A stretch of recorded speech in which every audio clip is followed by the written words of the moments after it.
ingkang tansah wicaksana, ingkang tansah mangertos dhateng kawontenan Bu. Nggih napa mboten? Estu Bu, kula niki pun bingung ya Allah. Sing ngendikan malah Mbah Yai dhisik. Kula pun payah-payah. Mbah Yai preso atine Saiful, yo akhire Mbah Yai namung solawatan. Niku lho alimipun panjenengane Mbah Ki Hasyim Asy'ari. Masya Allah. Kula ngertos. Estu Mbah Yai ngertos. Nek aku ngomong babrakan Isra Mi'raj akeh, Saiful arep ndobleh apa ngoten. Modar aku yakin. Aku jane nang tamah nang transit madang serah kolu kula yo. Temenan jan sak sendok kula ngari mangan ya Allah.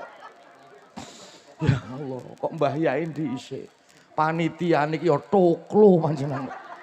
Dongel aku dhisik. Yo Mbah Yai. Niku kula le mangan Bu sak sendok saja. Ngombe niku kula mung sak srutup wis ora kolu banget. Adem panas ya Allah. Matur nuwun Mbah Yai, matur nuwun.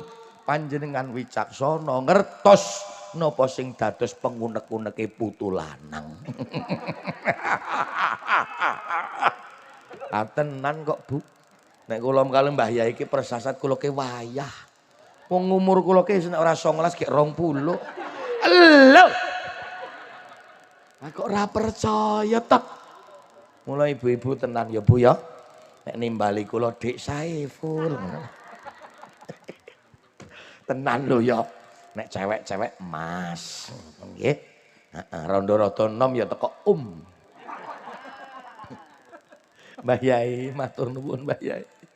Estu pepunden kita sami, muga-muga para masyayikh, para ulama linangkung panjenenganipun Simbah Hasyim Asy'ari pinaringan panjang yuswa, sehat kagem pepunden kita sami. Allahumma pun Bu kula niku estu nek kon ngomong kok lebare Mbah Yai pun payah-payah tenan. Wong kula niku mboten bangsa ngalim, mboten bangsa ulama. Mung kiai wae bagiane kiya-kiya karo kiyu-kiyu.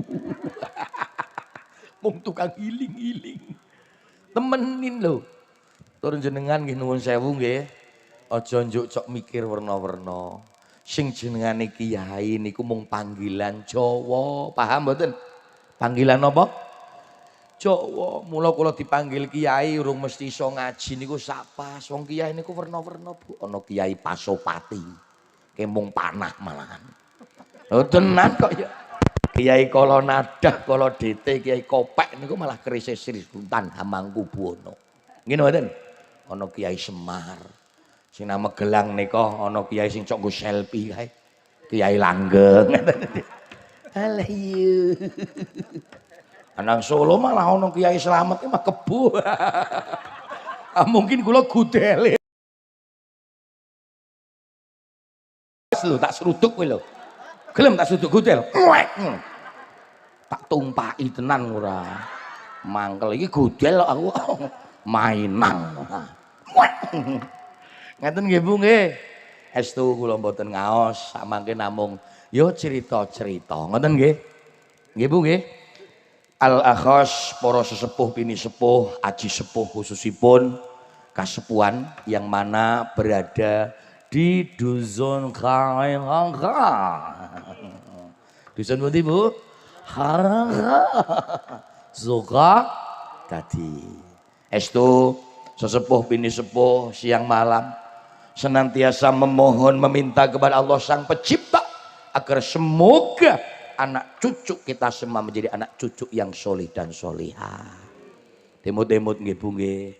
Putra kuwi sandangane wong tuwa. Paham? Understand? Anak kuwi sandangane wong tuwa. Eling-eling Bu. Mula nek wong Jawa dawuh, wis ora muga-muga do duwe anak anung putra mursyid Anandita. Tegese anak sing bisa bekti marang wong tuwa sakloron migunani tumrape bangsa negara lan agama. Allahumma anak sandangane wong tuwa.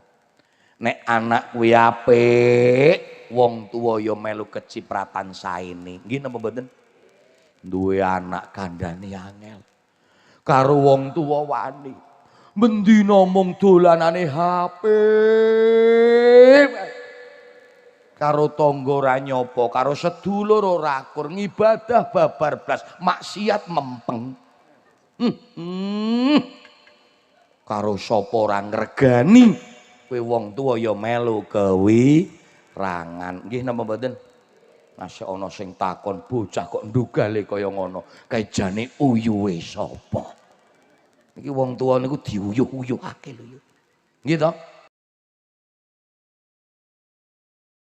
Nom kuwi solih bagus kaya kula ngeten niku upama. Ya mung upama kok Lek. Wis ora tau neka-neka. Karo sapa wae apik. Karo wong tua gemati. Nyambut gawene sregep. Ngibadahe khusyuk. Wis to selingkuh ora tau.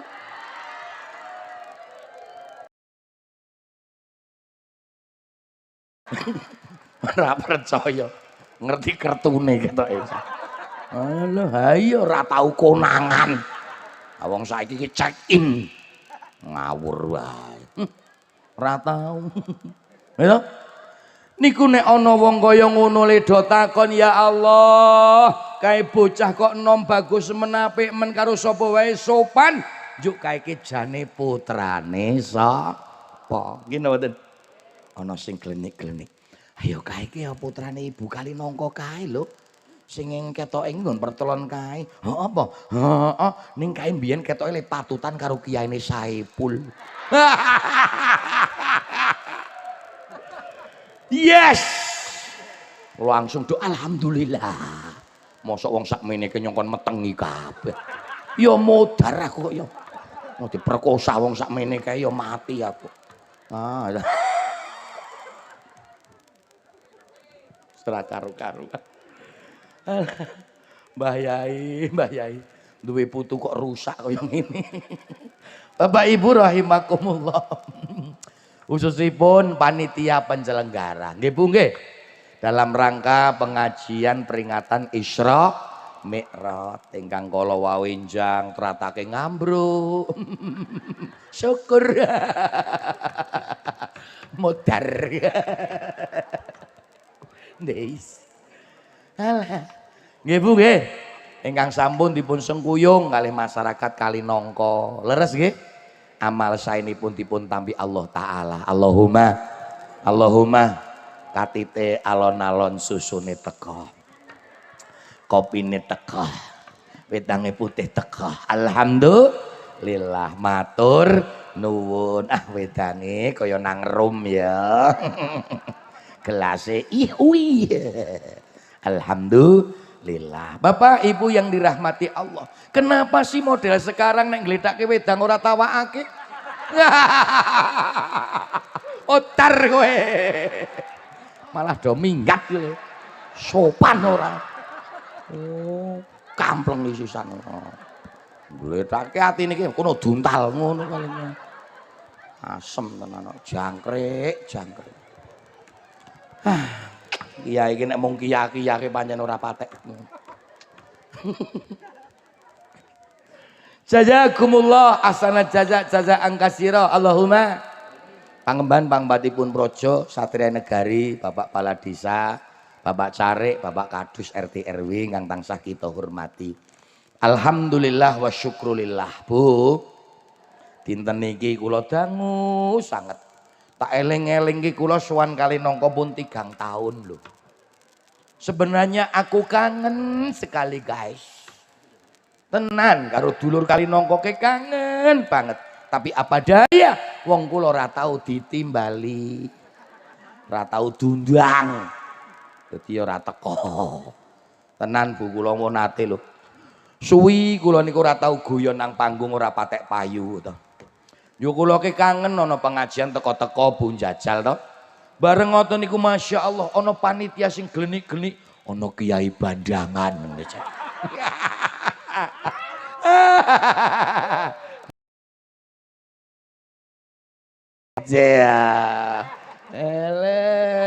rambolo. Mungkin kita murah-murahake wisan. Ora larang-larang. Lho kiai ngaji lah ora ngarep-arep pesangon to yu. Ya saru kok nggih mboten. Ono kiai ngaji kok ngarep-arep pesangon saru, guys.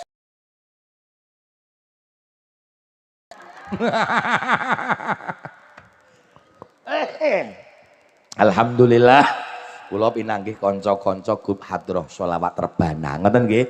Angsor GP Angsor saking Bandungan niki wah. Pokoke niki sholawat grup hadroh rebana niki ingkang paling sae. Insyaallah sae sampun kondang dumuginipun Amerika Serikat. Nggih wong niki ya vokal-vokale sok kapan-kapan do arep do sholawatan nang Israel kok. Heeh to Kang. Kono minggat kono nang Israel kono. Warga iya Badruddin ler modiar. Astagfirullah. Iki remuk. Bu. Wau sekali Mbah Yai sampun dingintikake pinten-pinten werni bab Isra Mi'raj nggih Bu nggih. Isra Mi'raj Bu. Ini memang sejarah keramat. Sejarah napa? Sejarah keramat. Tenan Bu.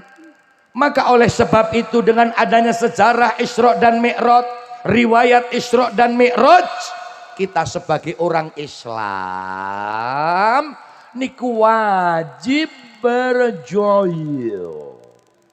Wajib napa Bu? Berjoyo. Paham mboten? Tenan. Lanjut awak dhewe niku nek midhangetake sejarah Isra Mi'raj niki kudu nganggo iman. Nganggo napa? Mula nek ana sing ngrungokke Isra Mi'raj sejarah niku ora nganggo iman niku kadang jan ora percaya yuk. Nggih mbiyen niku sing dongengke langsung Kanjeng Nabi kurangane apa? Sing ngendika langsung Kanjeng Nabi, sing ngrungokke ya langsung nang ngarepe Kanjeng Nabi wae akeh sing ora iman, ora percaya Bu. Sebab pancen ora duwe iman. Zaman semono rombongane sapa? Abu Jahal, Abu Lahab, Abu Gosok. Wis pokoke abu-abu lah pokoknya. Niku ora percaya, Bu. Karena mereka tidak mempunyai iman dalam hati, mereka tidak mempunyai iman kepada Allah Subhanahu wa taala. Sing dirungokke sepertiga malam kok iso munggah langit sabitu saka Masjidil Haram temeka Masjidil Aqsa Palestina. Waduh. Yo numpak apa? Zaman sakmono urung ana pesawat. Nggih mboten? Urung ana helikopter. Urung ana helikopter niku. Apa meneh kok roket belum ada. Ngene lho. Ning nek wong iman ya percaya wong kuwi sing ngresake Gusti Allah. Nggih napa mboten? Dadi ngene, Isra Mi'raj niku Rasulullah sifate pasif, Bu. Pasif niku nggih teka nderek. Ngene lho. Yang aktif melakukan Isra Mi'raj, mengizinkan Isra Mi'raj adalah siapa? Allah Subhanahu wa taala. Mula munggah langit sapi itu dengan sekejap ya iso. Melaku liwat pinggir nuwun sewu neraka weruh wong disiksa ya iso. Ora hehehe. Niki tenan Bu. Nalika Isra Mi'raj niku Kanjeng Nabi prisa. Ana wong wadon gek disiksa. Gek disiksa. Cuantelke nganggo lambene glung-glung. Persis kaya lele di nganu nika pancing. Lebare cemplungke nanggon geni. Ngono niki lho.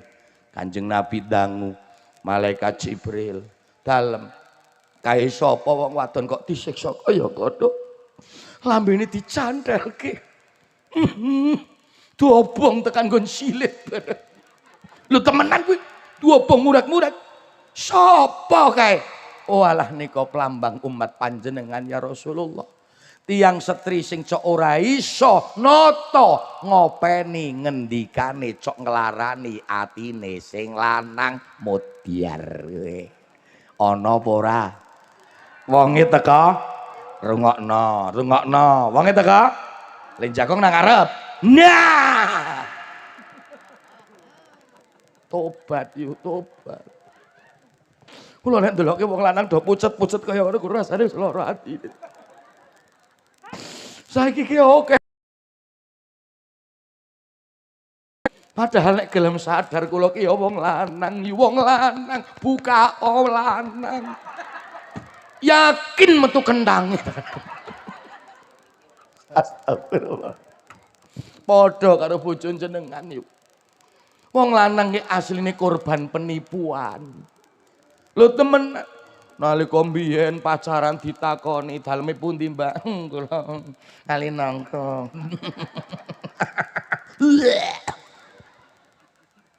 Kali nangka ki melune ngendi to, Mbak? Nggih nderek ngika Mas Bandengan.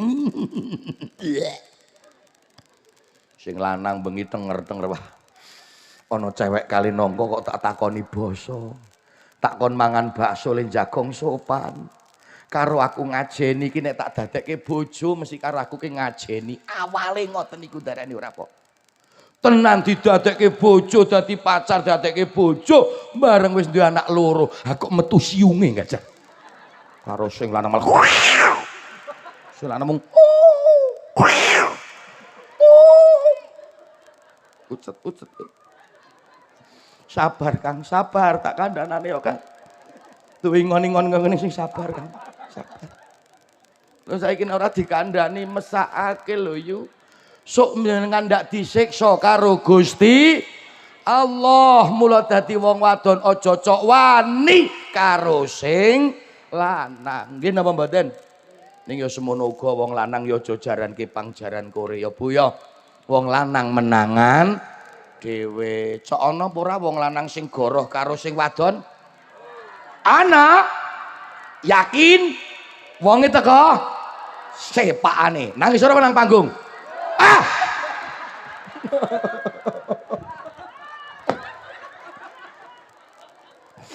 Kok sampean tekel ku nek nang panggung to. Aku nyok keloro-loro. Entuk kok nyindir aku kok. Ya wis ora apa-apa wong nang panggung ya pelen kabeh. Ora apa-apa iki, do lanang-lanang ora apa-apa. Sing jujur. Le jagong nang ngisor apa nang kursi? Ah! Minggat e kono yuk. Wis ora semang wae lah ngajine bubar. Nglarake hati. Wong lanang wis keloro-loro. Kuwi Kang orang mirang-mirangake seneng beduk. Temenan wong mau bar tahlilan kok mimpin tahlil kok. Jase ireng lho wonge lho. Hati lambine putih kayak ustaz kayak udut pul. Takone sing wadon Mas duwe duit belas. Duit wae. Genas ngurunan nggo anake rejepan barang Suranono. Winginane nggo bayar Saipul barang. Lemune nggo bayar Saipul kacal. Ora duwe. Lemune ra duwe duit. Alah. Kere-kere barang metu tekan pertolon ngandhap mriko nika. Dilalah niku dilalah kepethuk karo Sri Randane slamet.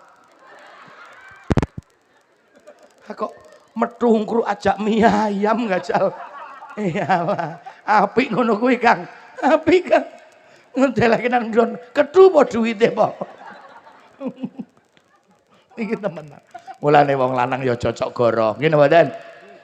Temenan, orang putri wong wedok kuwi lho Kang, sudah berkorban pula demi kita, guys. Nggih mboten? Dadekke bojo wis meninggalkan ayah, nggih Bu nggih? Meninggalkan ibune, meninggalkan adik, meninggalkan kakak, ngidik melu jenengan, Pak. Ngidiki bahasa Indonesianya apa ya, Kang? Hah? Mengintilkan diri loh. Ngintil melu sing lanang, bahkan memetengkan diri, membelendingkan diri, memanakkan diri. Kaya ngono. Yes, ngono. Wong wadon cacak. Temenan. Gini nama badan. Maka oleh sebab itu awak dhewe sing pokok dalam sejarah Isra dan Mi'raj kita ambil hikmah yang banyak. Muga-muga iki sing do rawuh besok selamat saka geni neraka. Allahumma Allahumma hangko rohae maridem. Ya men ana bedane karo Mbah Yai kok. Mbah Yai mau lagune pakem-pakem Aku yo India dong. Jala litahe satiem.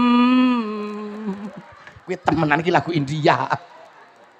Ngeyel ku lho. Ha. Gala-gala. Lagu ini Mbah Yai wis pakem-pakem ya.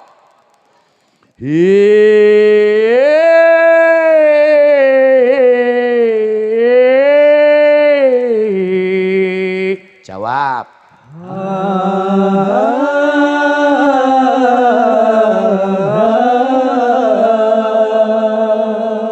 Terdengar lamat-lamat.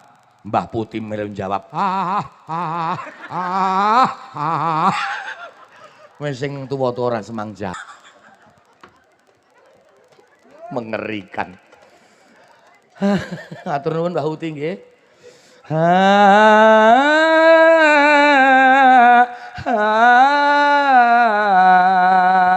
Jawab.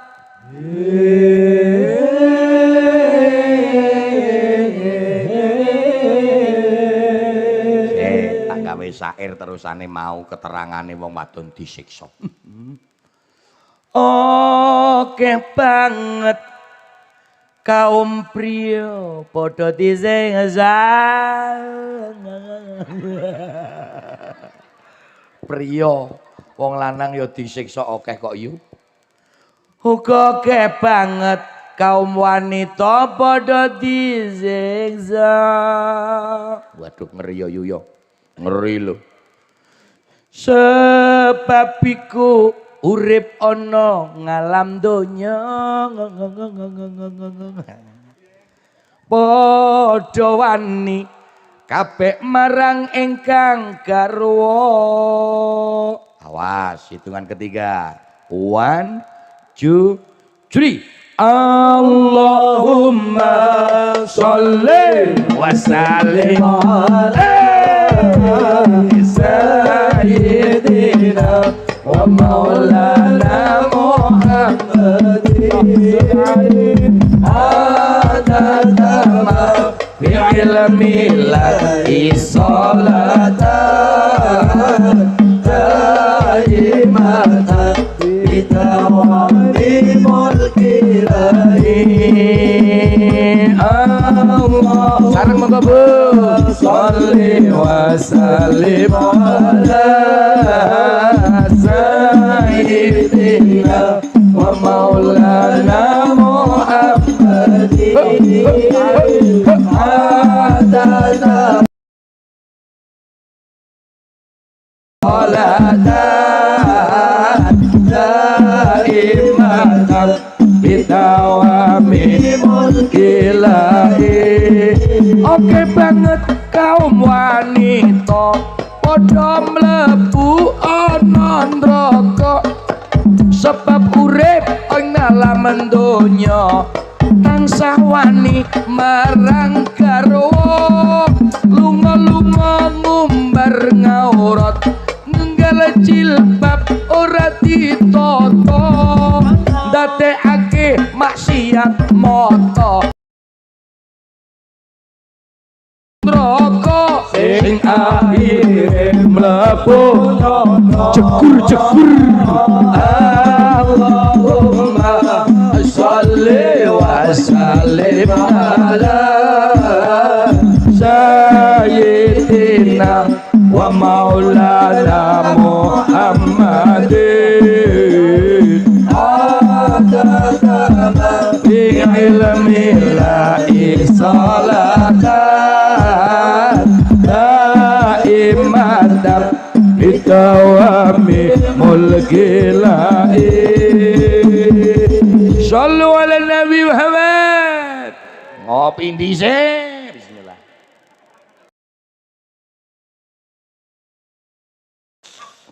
Alhamdulillah. Paring kopi ra ono tisune, bar ngombe kopi srebet di sarunge. Panitiane ngene kok. Ono gedang ra ono kulite, aweh wetang ra metu rokoke. Aweh wetang ra metu rokoke. Malah takmire masjid ngomong, kan takmire tentara. Itu disuruh kiainya beli dewe. Edan tenan. Asem tenan Pak Agus sak tantang gelut kapan-kapan. Ketemu gelut dan antem-anteman sidiar kakak teko kakak tamir ya ya Nabi salam alaika ya Rasul. Awas tamir liwat, awas bawa tisu turahan munggah kene Pak alaika ya lawat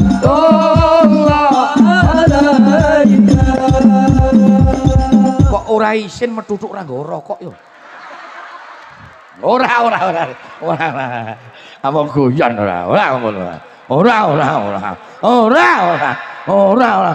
Mosok kiai kon nglinting yakin ngecek kita. Kono. Kene ki yo nggawa ora ketang garek loro kok kiai nglinting. Wis ngono lenggah ngono. Wis kecakake mangkelake. Pusap. Wis ora karu-karuan. Bu, niki lho sejarah Isra Mi'raj. Yang terpenting dan juga yang perlu kita ketahui, Bu, sebelum Rasulullah Shallallahu Alaihi Wasallam di Isra dan di Mi'rajkan, niki ternyata manai Kanjeng Nabi niku disuceni, Bu. Dinapa, Bu? Suceni, dioperasi. Lah sing operasi sapa? Apa takmir? Ya ora. Edan modar operasi takmir. Ora iso. Sing operasi sapa? Sing operasi malaikat Jibril. Lanjut nek dhewe kok melu dioperasi dibedel ya mati yo. Paham nggih?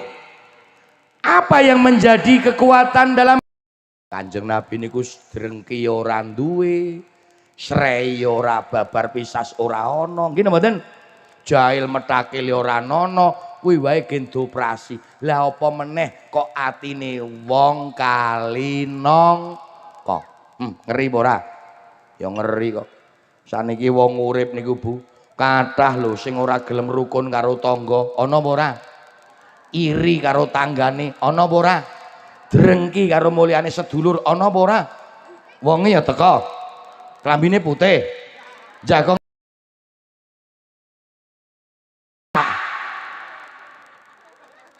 urip nang kono. Jebule takmire. Niku hati-hati nggih mboten? Mula nuwun sewu kali nangka niki belah mung gara-gara ati sing ora apik. Nggih napa mboten? Cocok mboten kira-kira Bu? Mula sore niki Bu, Isra Mi'raj mengajak kita satu kondo dandani ati. Deling-eling lho Bu. Kanjeng Nabi niku dioperasi manahe, dioperasi atine, disuceni nganggo toya Zam-zam.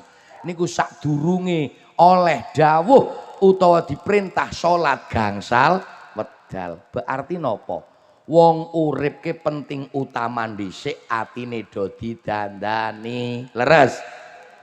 Arep jenengan ahli ibadah, sujud bathuk ngasih benjut ning karo masyarakat ora rukun. Karo sedulur ora akur, karo adine ra takon-takonan. Ana apa ora? Mung masalah warisan gajal. Masa Allah. Niki ngeri Bu. Mula kula asring matur mriko-mriki, urip ora penting, ora aja nganti iri karo sugehe tong. Nggih. Wong sugih niku takdir Bu. Lemu. Ora hehehe Bu. Wong nek takdire lemu, mbok le dahar sithik tetep lemu lho. Nggih mboten? Aja disangka wong sing lemu-lemu ke dahare kathah. Nek wong sing kuru-kuru ngene iki iso rong mie ayam 3 mangkok bablas. Nah. Vokal-vokal ki ora ngentek-entekke kok. Nggih mboten? Niki temen. takdir mula awak di ora kena iri karo sugih tangga apa meneh drengki karo mulyane sedulur. Mengko ndak dhewe tergolong orang-orang yang tidak ridho kodrat iradate Gusti Allah. Atine ditata nggih Bu nggih. Ngene Bu, jenengan kuwi tak sawang kan yiswa pun 50 60 70 nggih mboten. Niku timut-timut lho kula ngomong lho ya. Wong kuwi selot sepuh, masalah kuwi ora malah selot suda niku ora yo. Temenan. Paham? Kula tak matur. Jenengan nek duwe masalah apa wae sing sekira marai nyedhehke ati, marai nglarake ati, aja mok lebokke nang ati. Los uripke, los. Ora mang delidol, los ora mang rewel ngono lho ya. Nggih mboten. Contoh kula tak matur. Wong urip kok selot tuwa malah selot akeh masalahe. Biyen ngopeni anak cilik. Niki masalahe mung bab mung ekonomi to. Nggih mboten. Begitu anak gede, begitu do duwe mantu, wonten sing gak ada mantu dereng. Sampun kathah to? Ana apa ora kadang wong urip sing mantu ngenengke karo maratuwa? Ana apa ora? Wonge ya teko. Bocahe teko. Melu ngaji. Klecam-klecem. Kudunge abang. Oh kae berarti. Karo coklat kae berarti. Ora mang tingak-tinguk sampean. Bingak-binguk. Mantu kok ngenengke maratuwa. Bingak-binguk. Nggih napa mboten? Niku ndadekke dilebokke teng ati. Paham napa mboten? Ati kuwi bagiane nggo dzikir karo Allah, nggo luru sangune besok nang suwargane Gusti. Ana meneh anak lanang cilik dopeni. Nalika gen bayi dikudang ngeten iki. Duh anakku sing bagus dhewe.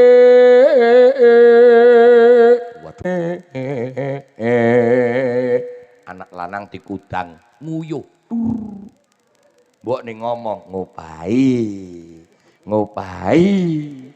Nggih mboten? Apa ana kek ngudang anak lebar dipapungi dibarut yo anake nguyuh. Lah setan kuwi pancen. Iblis malah nguyuh duntalke nang blumbang. Ya modar anake kaya.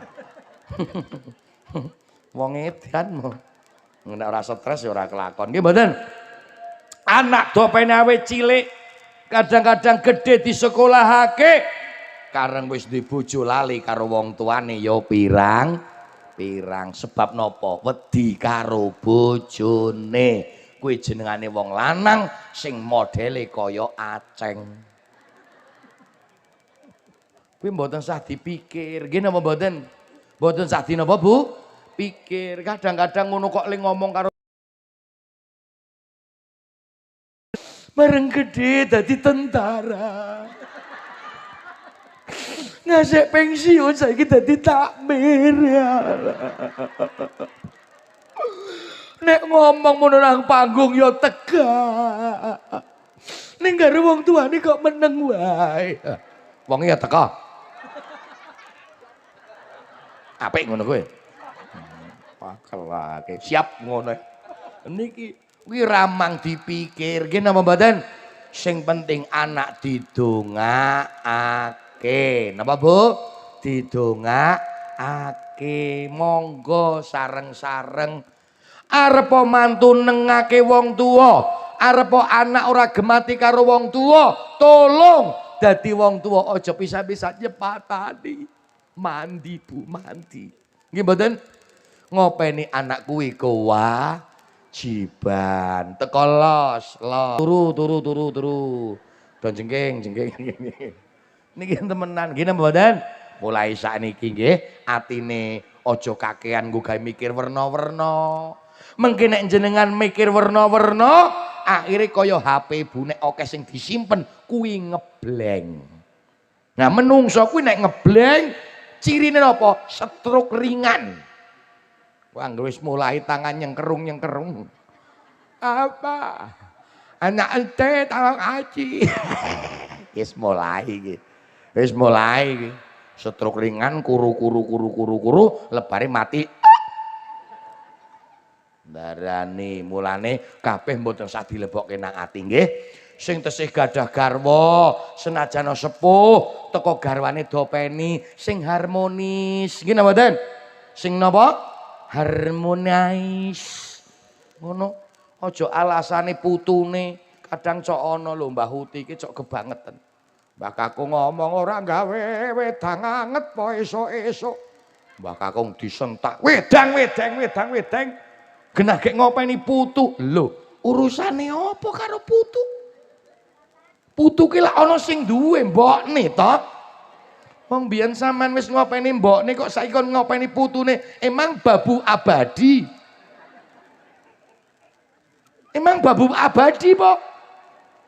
Alah, aja gelem nggih mboten. Cukup tresno karo putune aja ngasih nyentak karo Mbah Kakung. Mesake nika delokke nika. Ketune menceng mung disentaki sabar Kung. Kae lek jago ngasih kaya ngono kae. Menceng kedune sampean kuwi kok dengar. Klambine ngasih mbledeh kaya ngono kae. Dibenekake wetenge. Kae lek ngenes kaya ngono. Weh benekke nah ngoten niku. Kedune menceng. Oh benerake. Mesake.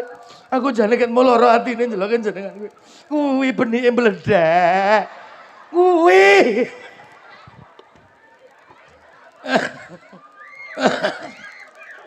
Mula deleng-eling urip ayudha sing gemati nggih Bu nggih. Cocok, matuk, sip. Muga-muga saged nindakake. Allahumma sapa sing gemati. Dadi wong wedok kok gemati. Marang ingkang garwa. Waduh. Mongko besok bakal jaminan swarga. Asik, zilir guys. Sopo wong sing wani marang ingkang garwa besok bakal manjing ana ing telenge neraka. Les Allahumma sholli wa sallim ala sayyidina wa maulana Muhammadin. Allahumma sholli wa sallim ala sayyidina wa maulana Muhammadin. Ala sayyidina wa maulana Muhammadin. Allahumma sholli wa sallim ala sayyidina wa maulana. Isra Mi'raj iku sejarah kramat. Sopone iman uripe bakal nikmat. Isra Mi'raj iku sejarah kramat. Sopo ra iman besok bakal den laknat. Nuntun marang umat supaya umat selamat dunya lan akhirat. Allahumma sholli wa sallim ala sayyidina wa maulana Muhammadin. Allahumma sholli wa sallim ala sayyidina wa maulana Muhammadin. Shallu ala Nabi Muhammad. Eling-eling lho ya. Pertama kali Isra Mi'raj nuntun awake dhewe supaya dhewe ki duwe ati sing apik. Nggih Bu nggih. Ngeten Bu. Urip teng alam donya niki sing pokok awak dhewe ki usaha. Duwe ati sing apik karo sapa wae. Cocok tentrem uripe Bu, tentrem. Wong kuwi nek atine srei drengki jail metakil, tanggane nganggo gelang kuwi atine melang-melang darane ora kok. Sing gelangan angger muni kondangan ya mung kukar-kukur wae. Ha iya winginane aku ya kondangan mrono endak.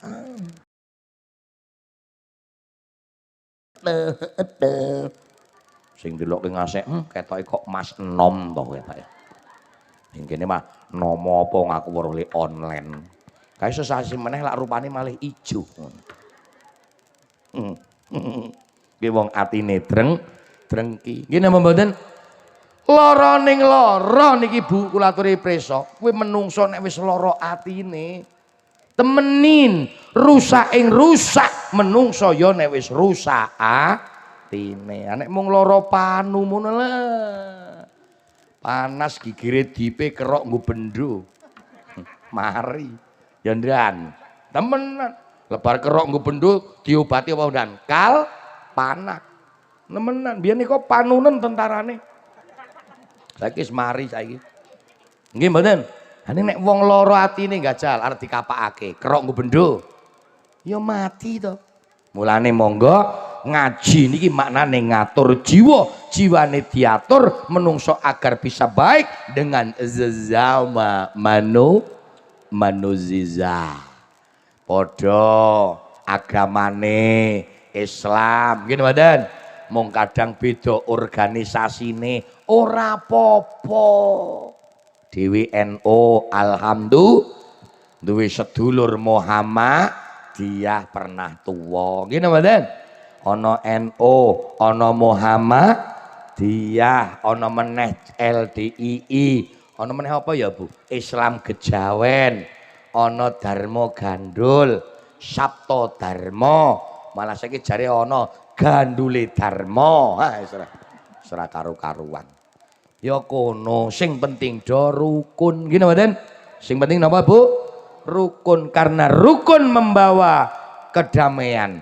Rukun anggawe santoso, cerah anggawe bubrah. Bersatu kita teguh, bercerai kita kawin lagi. Apik mulane ning ngeten Bu. Sakwise ati ditata, niki menungso niki ora mung tingkah lakune sing sae. Ngoten? Mengko mijile lesan pengucapan maun insyaallah sae. Allahumma. Saiki akeh wong do mitnah kanca, mitnah tangga. Niku lak gara-gara atine le drengki. Nggih mboten? Nek nek gelem jujur lho yu. Sing cok gelem glendeng kuwi jane wong lanang apa wong wedok? Wedok.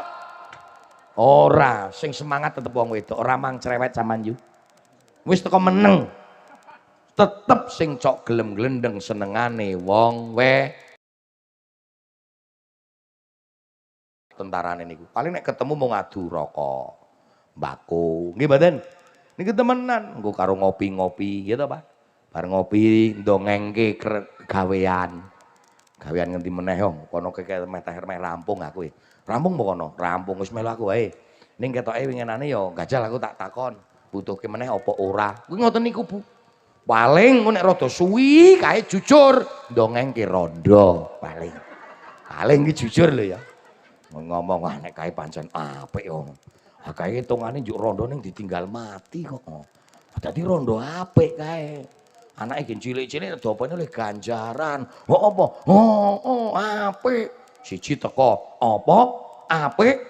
Oh apik kepriye? Wong kae sing lanang le mati le ngenes. Hah?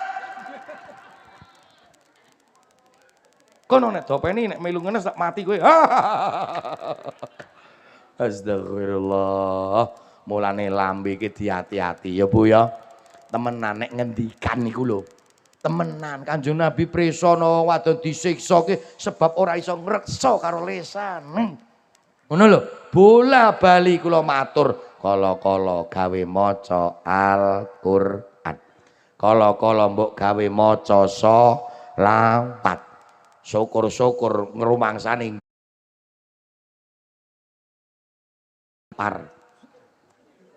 istighfar.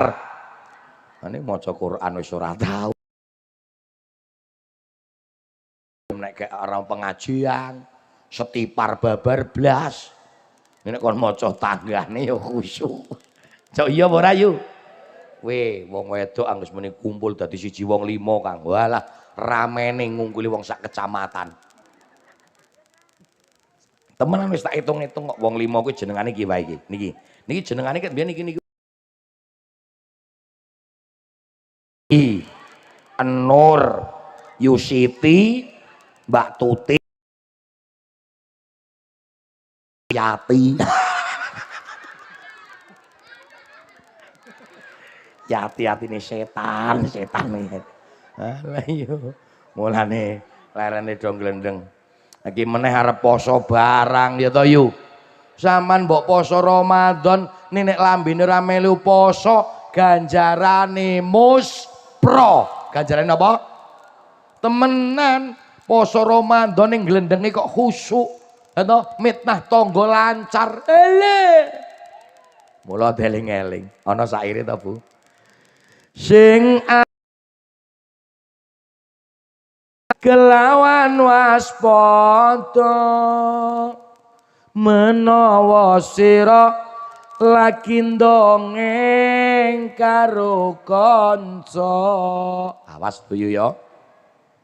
Awas ngati-ati aja glendeng ing tangga ora kerasa imanmu banjur golunga. Maulana ya Maulana ya Sami doana. Maulana ya Maulana ya Sami doana. Birahmatika ya Rabbi landa ba'rajana. Birahmatika ya Rabbi la ta'rajana. Sallu ala Nabi Muhammad. Ada niki pun setelah kita bisa menata hati kita baik hubungan dengan hablum minan nas, Kanjeng Nabi melanjutkan Isra dan Mi'raj, meluncurlah Rasulullah sowan nang ngarsane Gusti Sidratul Muntaha nampa dawuh jenengane salat gangsal wedal. Nggih napa mboten? Mula niki lho, masjid wis apik kaya ngono. Nggih mboten? Dasar takmire ketuane ya tentara. Iki kudune ngesuk nek ora konso ora subuhan, Pak. Tenan, kondo teko kondo push up. Ngapa kamu tidak subuhan? Kamu tidak subuhan, tidak jamaah. Push up sekarang. Pak Carik ya kon push up berapa apa. Mangkelake ya. Neng temenan, neng nggen kula nu alhamdulillah. Neng nggen kula sakniki mbuhan Tanggul Rejo mriku nggih. Alhamdulillah lah. Ana beduk barang niku pun dateng masjid. Nggih, adzan pun teng masjid nggih. Pentongan nggih pun teng masjid alhamdulillah. Dadi pentong niku sudah nang masjid alhamdulillah. Ayo ana beduk nang dalan ya sampar mobil.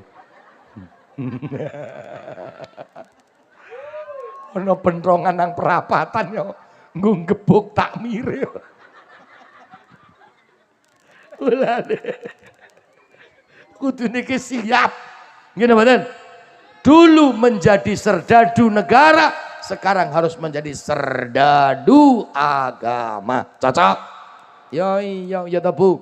Adzan sing nom-nom kae. Sing mau do nggawa wedang ngrungokno. Kupinge koroki. Dadi dan gitu. Kan ngisi-sini masjid apik kok sing adzan wong tuwa. Paling ora sing adzanke cah nom. Wong bareng Indosiar. Lagu Indosiar lah ngeten iki Bu. Nek nggen kula sing ditiru RCTI sakniki. Pun putus hubungan karo Trans 7 wisan kok. Ora pisan. Wis pokoke kipo-kipo ora. Sing ditiru RCTI. Temenan apik modele nggen kula. Akbar, Allahu Akbar. Saipul.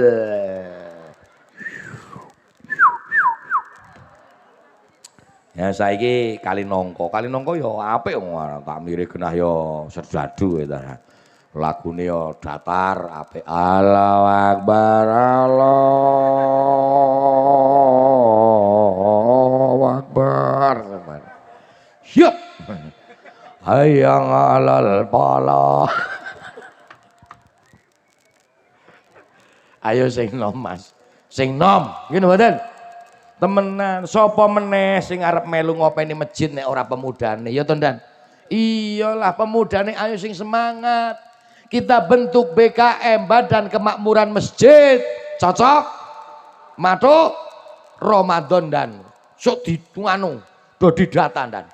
Ramadan pemudane 3-3 atau 4-4 wajib malam hari membangunkan sahur. Jos takeni dan ketuane sapa? Ramadan iki di Irmas Ikatan Remaja Masjid harus ngono. Mosok Ramadan sing gugah sahur kok wong sepuh. Akan jam 3 bengi suarane njuk kaya kethek. Kethek kademen. Mau iso kaya kucing kerah. Awa hewewo aur aur aur aur aur aur aur. Kan medeni aturan Mbah ora haul sing nom dan main-main menan nek cah nom kan cetha bapak-bapak ibu-ibu kaum muslimin muslimat sudah jam 3 sahur ora haul wong cah nom ki suarane gen cetha tenan bunggen kula ngi cok kadang ngasih cah nom-nom karo guyon bae tetep cetha ora ketang mangkel ki. Wong kadang malah ana suarane sing kaya banci barang. Sahur. Sahur guys, sahur. Ronda-ronda. Wayahe.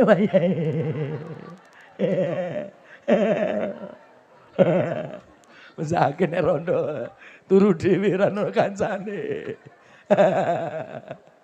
Sulane do sing nom tandang nggih napa mboten betapa indahnya bila seorang pemuda juga ikut andil nuwun sewu ayo ngopeni tempat ngibadah nggih napa mboten Bu cocok ora kira-kira kula matur ngeten iki mathuk ora kira-kira lir tanduri wis sumilir tak ijo royo tak senggo temanten anyar caangon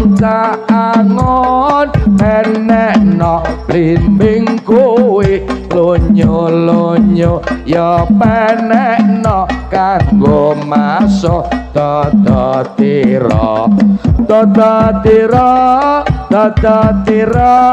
kumitir bedak ing pinggir jlumatono candamana kanggo sepo mengko sore mumpung padang mumpung jembar alangane ya surah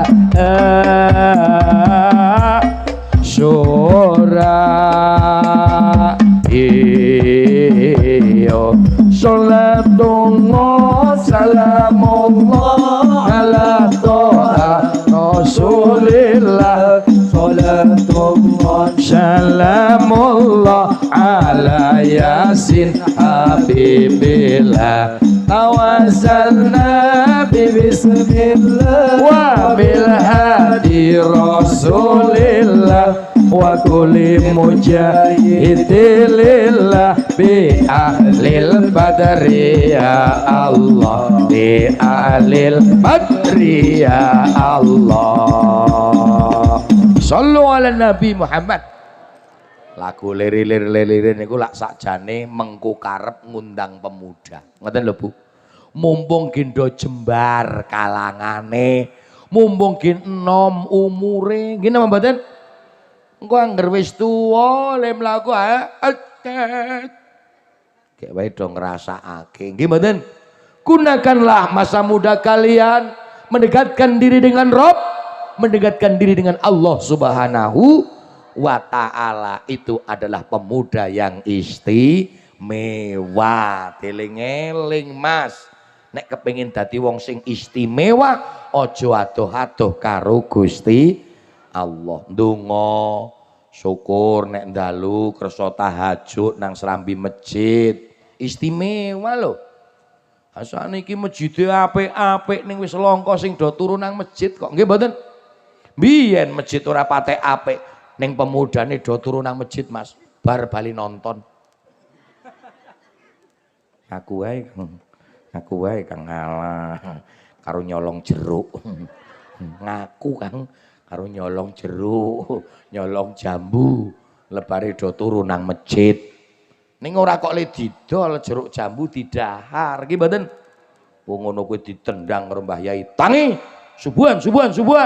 Ana sing melu subuhan, ana sing pindah nang isor beduk. Yes omong-omong kancane Wahidan, Bro. Mambengi aku dilih jim. Padahal iki pindah dhewe ning ora krasa. Temenan. Zaman sakniki masjid apik ning wis ora ana pemuda sing gelem turu nang serambi. Nggih napa mboten? Wis mulane deling-eling ayo masjid wis apik kaya ngene, platarane ya apik, pintune gerbang ya istimewa, muga-muga rame nang rong ibadahe. Allahumma. Nanti Ramadan Mas, sore hari diadakan buka bersama dengan adik-adiknya, takjil, ngono lho. Lah danane dari mana? Ya sekuler to. Urunan to. Nggih mboten? Wis men apa bocah cilik-cilik mendo seneng nang masjid, mendo seneng nang serambi masjid. Nggih napa mboten? Nemenan. Waduh Mas Kyai. Mula mbiyen mboten mondok. Apa njo nek ngumpulke bocah-bocah cilik kudu mondok? Tak takon saiki. Sing pancen bisa gambar adi-adine diwulang gambar. Nggih mboten? Sing pancen iso nyanyi adi-adine diwulang nyanyi. Syukur sing iso mulang alif patah a, alif kasroh i, alif domah u, adi-adine diwulang a i u. Aku iki wong dudu unta. Iya ora? Karena apa? Ramadan ini pendidikan supaya anake dhewe, supaya pemuda-pemudine niku seneng karo tempat ngibadah. Allahumma. Ora Ramadan malah do pirek wae. Ya akhirnya do dolan nang alas do nyolongi degan to. Lah nek wis ngumpul nang serambi masjid to arep mangan degan saka ngendirane. Nggih napa mboten? Ini pendidikan moral namanya. Ini pendidikan bangsa agar kita tahu, oh nang kono kae nggo gawe ibadah, nang kono mbiyen aku cilik dodolan nang masjid. Alhamdulillah. Nggih napa mboten? Ayo Mas disiapake pemuda-pemudine, no? Disemangatake. Karena apa? Setelah peringatan Isra Mi'raj kita tahu bahwa Isra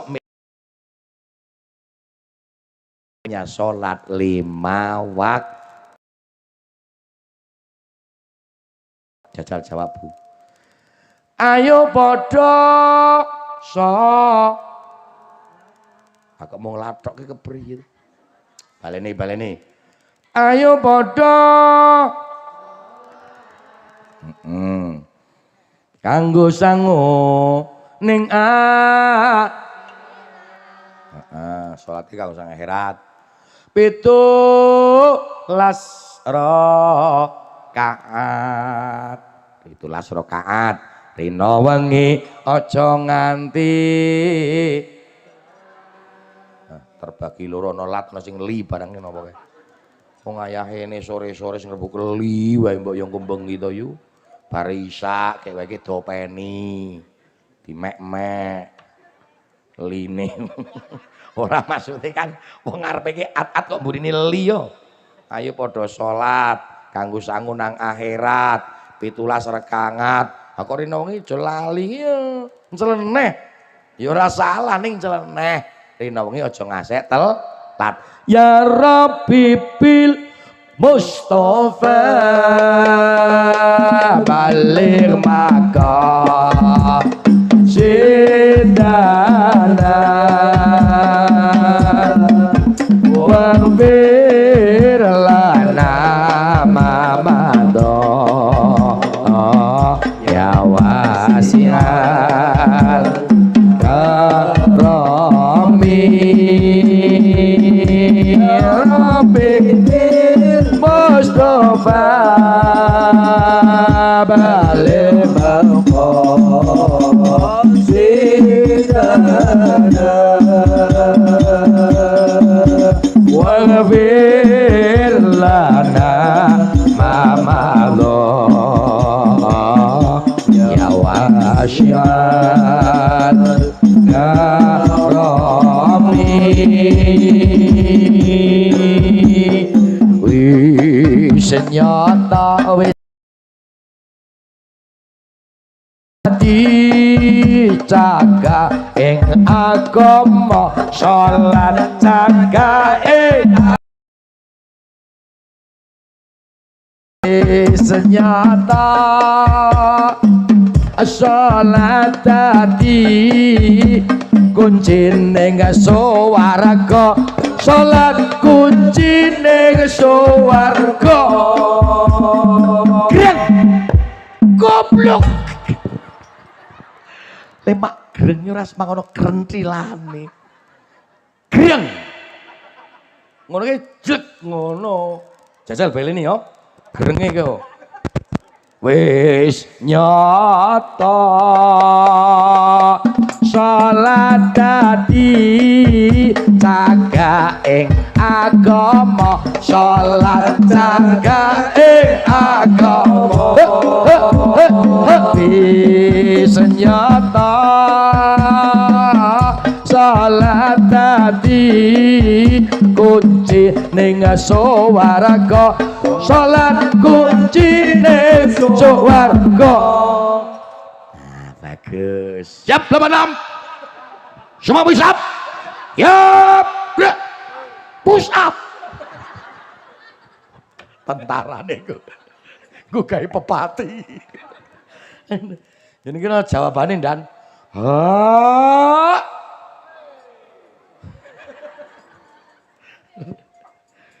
wong Islam sedaya jaler setri enom lan dua ayo nindake salat lima iku dawuh Allah kang kuwasa. Sekali lagi kau ya Rabbi bil Mustafa bismillah minum dulu waghfir lana ya wasi'al karami sallu ala Nabi Muhammad.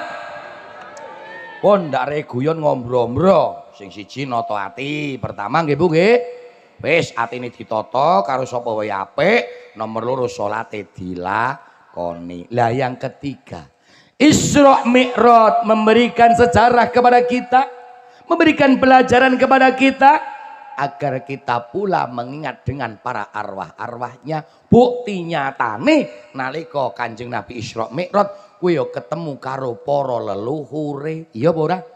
Kuwi kudu percaya, Bu. Kanjeng Nabi pinanggih karo Nabi Musa, Kanjeng Nabi pinanggih karo Nabi Ibrahim. Kudu percaya. Paham mboten? Artinya apa? Bahwa yang dinamakan ruh niki ribuan tahun pun meninggalkan dunia, roh tidak akan ada roh yang mati. Gini mboten? Karena roh niku sifat rububiyah, sifat kepengeranan. Ngono lho yu. Mulane apa to? awak dhewe urip nang kali nangka suka dadi mbok eling karo arwahe. Kula sakniki iki jan gek merasake gumun. Nek konzo bayar gek mongko nggih mboten? Nggih monggo pancen do gadah duit karo nggo healing-healing. Monggo. Apa meneh ibu-ibu, Pak? Mune arep ziarah rombongan. Walah, telung bengi niku ora turu doan. WA-an karo kancane nang grup omong, "Ayo guys, sok sida nggawa arem-arem ora?" Ora aku ketok arep nggo kupat wae kok jeng. Anjuk aku sing nggo nganune sapa duduhe? Ya sapa ya? Ana sing ngacung. Ya wis aku wae sing nggo duduh. Pedes apa ora? Pedes. Ya ya nggo ngapyuki raine iki. Arep ziarah ku sing dipikirke cekekan wae. Gumun banget. Laro rono-rono sregepe ra elok-elok ning arwahe ruwe pepundhane dhewe ra tau tileki. Wong apa kuwi? Ya aja kaya ngono kok nggih napa mboten? Wong jenengan gadah sawah amba ciut ya niku warisan kok ya ora? Warisan. Dadi tentara sing nyekolahke ya wong tuwa ya to, mbok mikir. Wong kok blas ora ndek pikiran. Kuwi kudune kan menggale. Apa njuk lahir langsung nggawa sepatu. Nggawa bedil, langsung push up. Ya ora. Lahir karo sepatunan.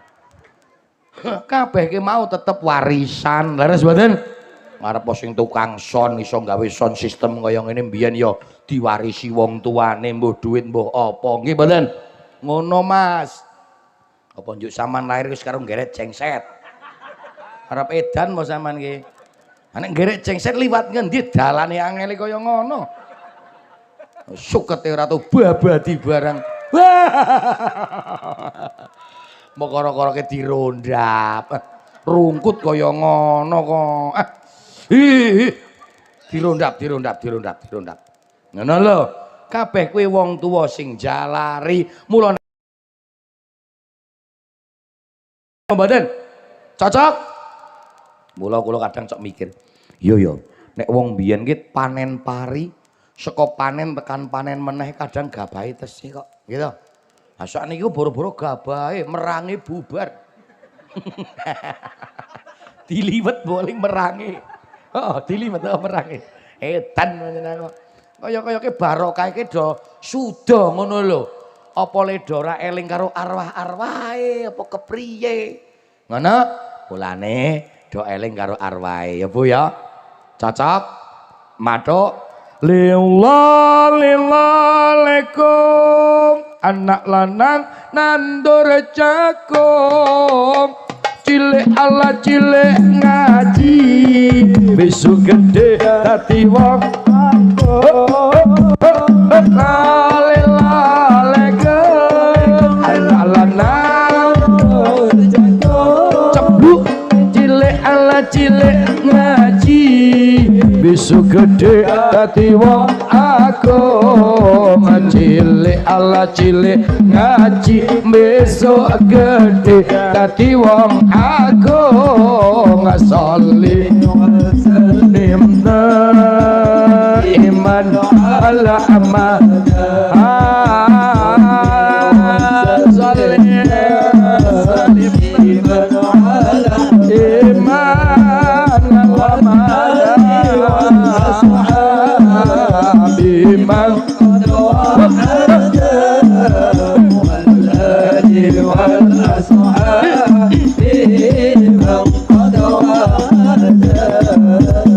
saben malam Jumat ahli kubur dilek ngomah ngarep banget wacan Quran sakali saben malam Jumat ahli kubur dilek ngomah ngarep banget wacan Quran sakali ngarep arep banget wajah Quran sakalimah sholli wa sallim iman ala sholli wa sallim iman ala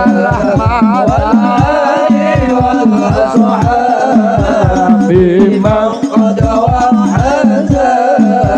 wal ali wal ashab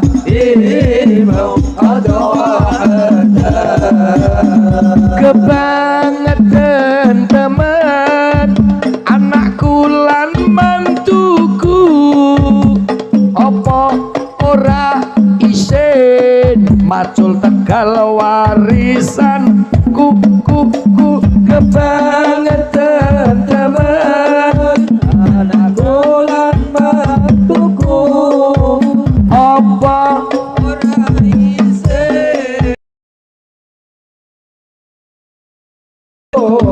apa ora malu wasalim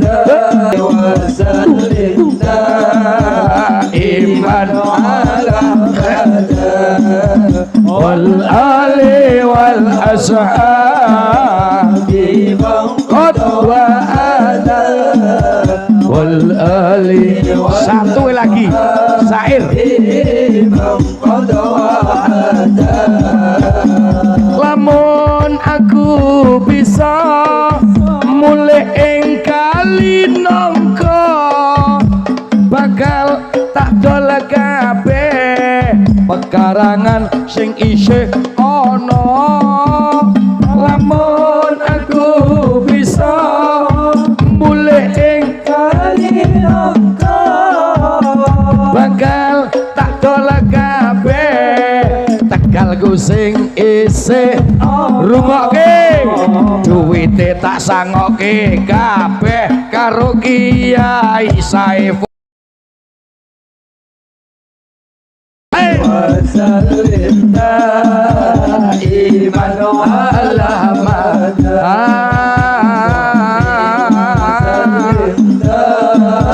iman ala amada wal ali wal ashab biman qad wahada wal ali wal ashab biman qad wahada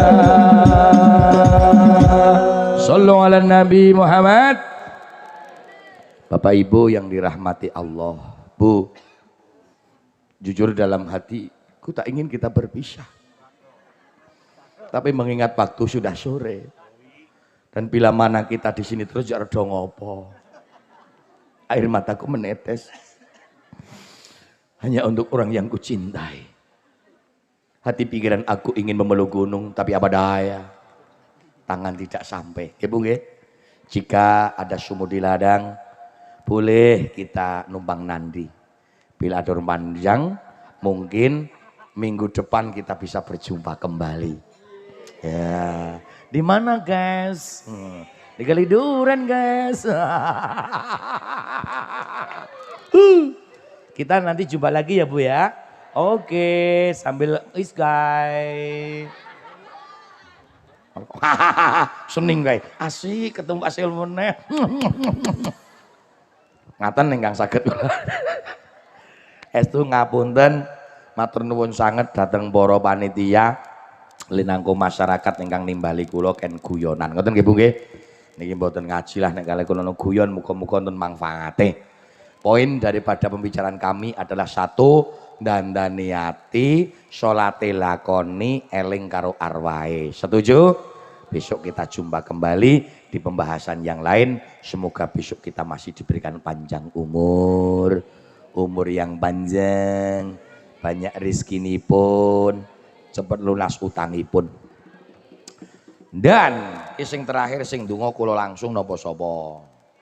Estu, komandan tanggung jawab. Iya, karena termasuk ketua takmir ngeten nggih.